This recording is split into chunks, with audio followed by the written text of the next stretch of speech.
The morning the wall cracked, Devan heard about it before he'd even finished his tea. 3 separate people told him, like they were racing each other to be first. By midday, half the town had walked past it. There was a bridge in that town, the kind that held everything together. Merchants crossed it every morning with loaded carts. Kids ran over it without looking down at the water. Under one of its arches sat a fresh crack, right where Devan had laid his first solo repair 3 days before. He'd earned that job.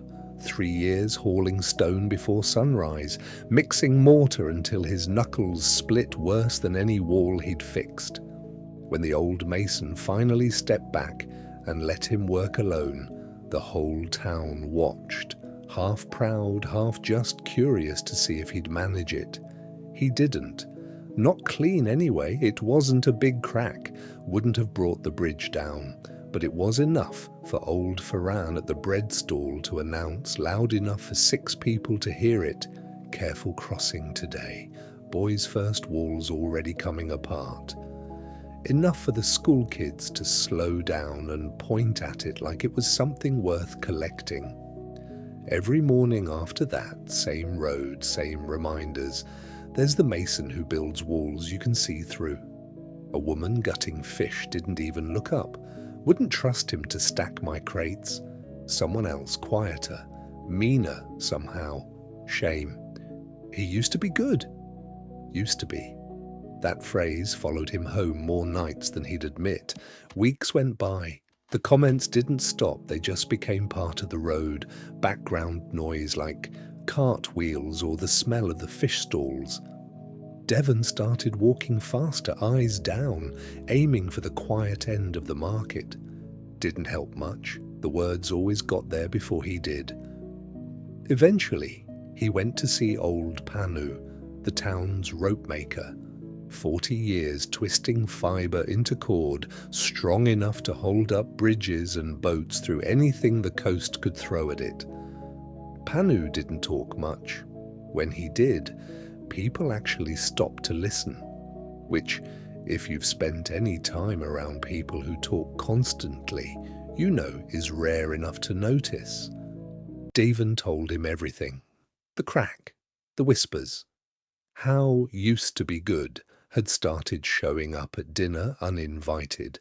Panu didn't say much back, just looked over at the rope coils hanging along his wall, still damp from that morning, and pointed at one. Tomorrow you'll carry that to the drying yard through the market. That's it. That's it. Can't touch the ground, not once, the whole way. Why does that matter? Walk it. You'll find out. Next morning, before the rooftops had even cleared the sun, Devan showed up and picked up the rope.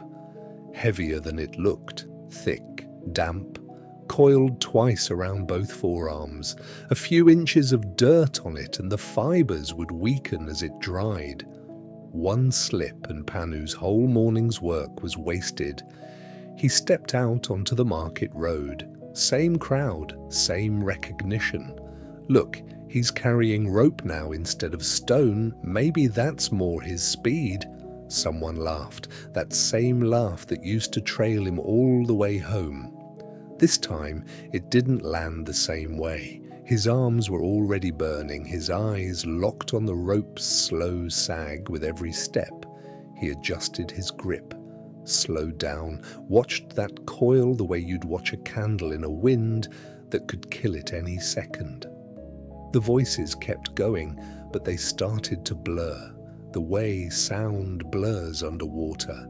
He could hear footsteps, the market's low hum, gulls overhead. Not the words, though. There wasn't room left for them. Every bit of his attention was already spent on the rope. He got to the drying racks and set it down. Not one strand had touched the dirt.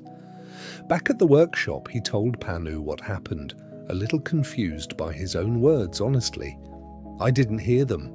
I know they were talking, I just didn't hear it. Panu nodded, like he'd known exactly how this would go. That's the whole thing, he said. Your mind's like that rope. It can only hold what you don't let drag. Give your full weight to one thing and there's nothing left over for their words to land on. Devan sat with that for a while. He thought about the crack again, not with shame this time. He hadn't failed because he was careless.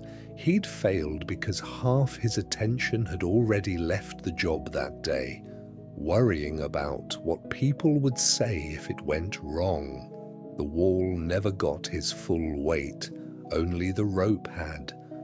Next morning, same road. Ferran still had opinions about walls you could see through. But Devan's mind was already 3 steps ahead, already at the bridge, already thinking through the repair. The voices reached him and just had nowhere to go. He knelt at the crack, not to hide it this time, but to open it up properly, in full view of anyone who wanted to watch. Worked slower than before, more carefully. A few people did stop, arms crossed, waiting for him to mess it up again. He didn't look up once. By the time he finished, the wall held, steady, sealed the way it should have been the first time. The town didn't suddenly change its mind about him. Some people never fully do, but standing there with mortar drying on his hands, Devan realized he didn't need them to. If you're carrying something right now, a project, a goal, something you're scared to try again because it broke on you once, that's the whole lesson, really. Attention only holds what you don't let it drag. Where you put yours decides what gets to reach you at all.